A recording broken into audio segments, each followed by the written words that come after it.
Good morning and welcome to Rise Up with Tamara, Healing from Within, the podcast.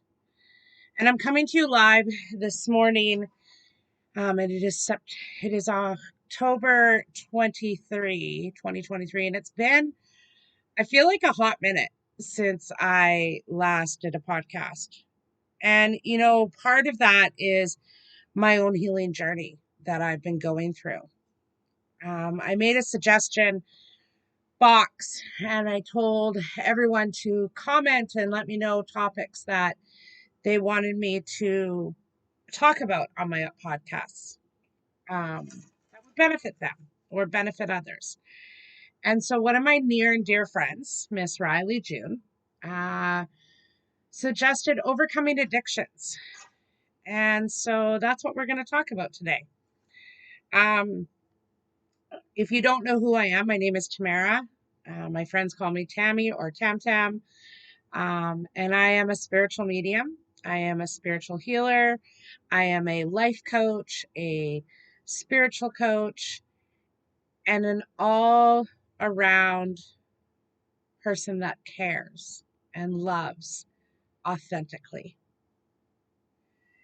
So today we're going to talk about just that, overcoming addictions. And there's different ways that you can overcome addictions. And the reason why this topic is near and dear to my heart, and I chose this, is because I myself have 17 years in recovery. And it hasn't been without a relapse. I can tell you that. It has been very challenging, and it is one of the most challenging journeys that I've ever gone through. Overcoming addictions is, like I said, a challenging journey. And incorporating spirituality can be a powerful tool in finding healing and strength. There are many ways that you can overcome addiction from a spiritual aspect. You can surrender to a higher power, which means recognizing that you cannot overcome your addiction alone, and that's surrendering your struggles to a higher power, a God of your understanding. This may involve connecting with a deity or a God of your understanding, whatever that looks like, and resonates with you, the individual. Trust in its guidance and ask for support in your recovery journey is the number one thing. Cultivate mindfulness. Practice being fully present in the moment, observing your every thought, feeling, and craving without judgment. Mindfulness helps us to detach from cravings and reduces our impulsive behavior, allowing us to make conscious choices in alignment with our spiritual values. You can seek support from a spiritual community of like-minded people. You can surround yourself with individuals who share in your same spiritual beliefs and are supportive of your journey in recovery. You can join a group or attend a spiritual gathering that can provide you with a sense of belonging and a source of encouragement and accountability.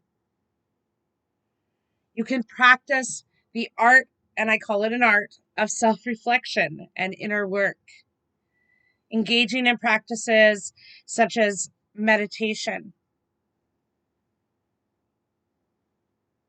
journaling, or prayer can help you gain deeper self-awareness and identify the underlying causes of your addiction.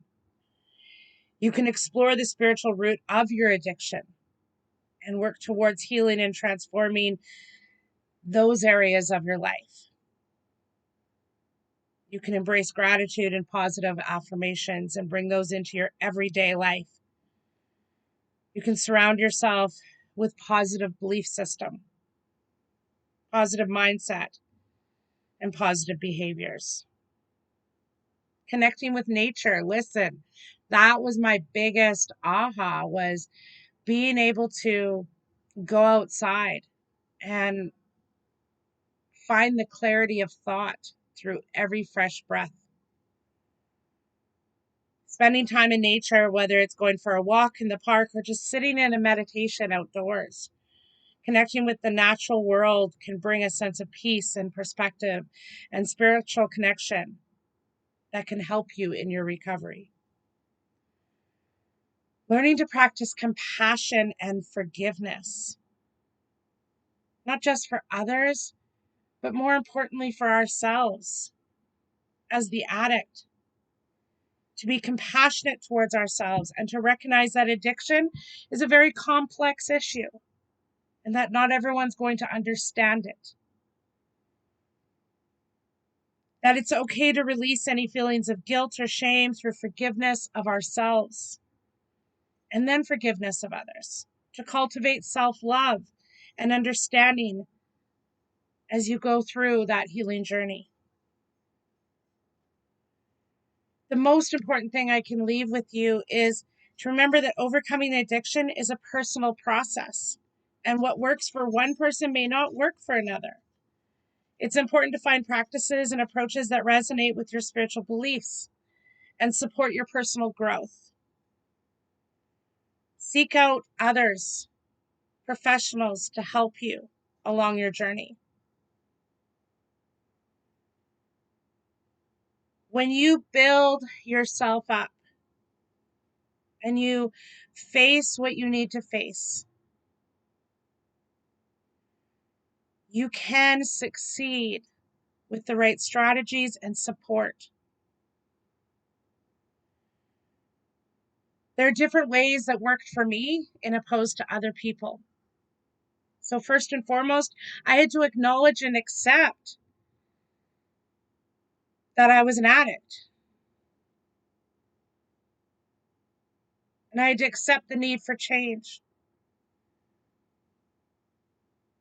Having that self-awareness was crucial in initiating my recovery.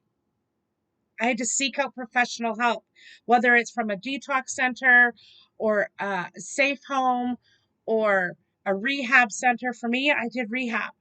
I did detox many times. But until I really embraced it and I wanted to change and I wanted to get clean, it didn't matter how many times I went back. I had to want to get clean.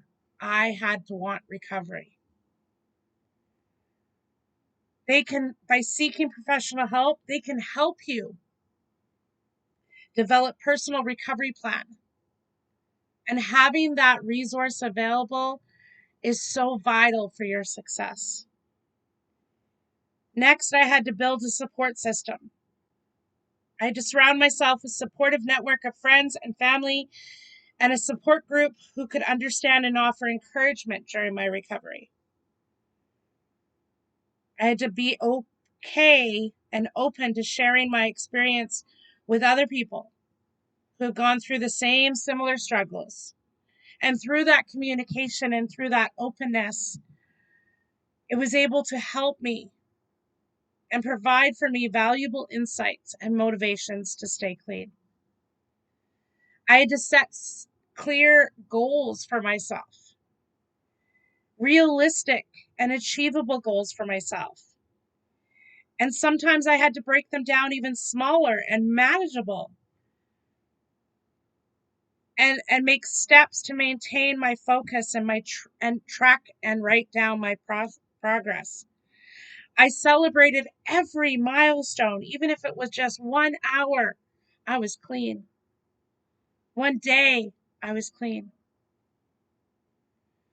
And I had to be motivated and wanting to move closer to a healthier and addiction-free life.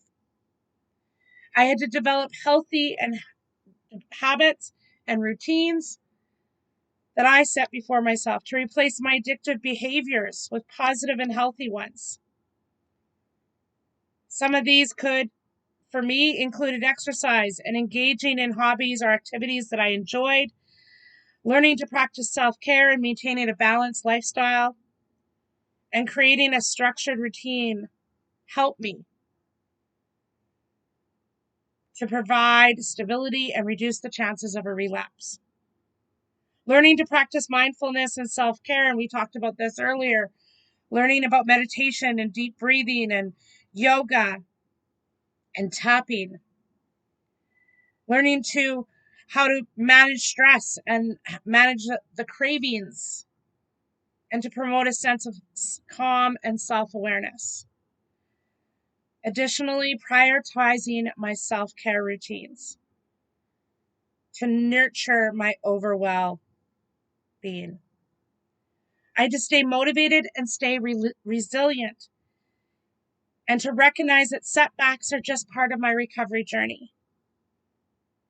And that if I faced relapse or a setback, to not lose hope, to learn from that experience, to regroup and continue to move forward with renewed determination. I had to stay motivated by focusing on the positive changes that I was making and the benefits of living a life free from addiction. And most importantly, I had to remember that overcoming addiction is a journey that requires patience, perseverance, and adequate and proper support. It was important, again, to celebrate my victories along the way and to prioritize my self-care through that process. To not hesitate to seek out help when I needed it. And to remember that I wasn't alone.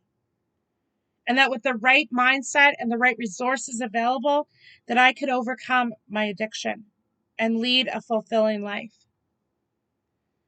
Today, I celebrate 17 years clean. Sorry, 17 years clean. I got clean in July 15th, 2016. And so today, I'm proud of my journey. And sure, I've had moments where I've wanted to say, oh, I can just have a drink, or I can just go back out, or I can just do this. But in all honesty, I can't. 6 months ago, I quit drinking. I had my final drink of alcohol because alcohol wasn't a problem when I first got clean. But through mental health and other issues that have surfaced, I needed a way to numb that feeling. And I knew going out and using drugs was not an option. But I also forgot that alcohol is still a drug. After communicating with my sponsor and people in my life, I realized that regardless of what happened, that I made the initiative, I made the steps, I took what was needed to do, and I moved forward for my health and my wellness. If you're listening to this and you're struggling with addiction, seek out help. Reach out, talk to somebody. There are amazing numbers and availability. And if you need some of those, you can email me. You can check out my website and book a coaching session with me at www.readingsbytamara.ca. You can find me on Facebook at Rise Up with Tamara. You can find me on Instagram at Rise Up with Tamara. I hope that this session has helped you on your journey. And if you're ready to embark on living a clean life and stepping away from those things that no longer serve you, reach out, ask for help, and take the steps needed for your next part of your journey here. You came here to learn, you came here to love, and you came here to rise up. And so that is what I'm encouraging you to do. Rise up. Stand tall. Have a blessed day. Namaste.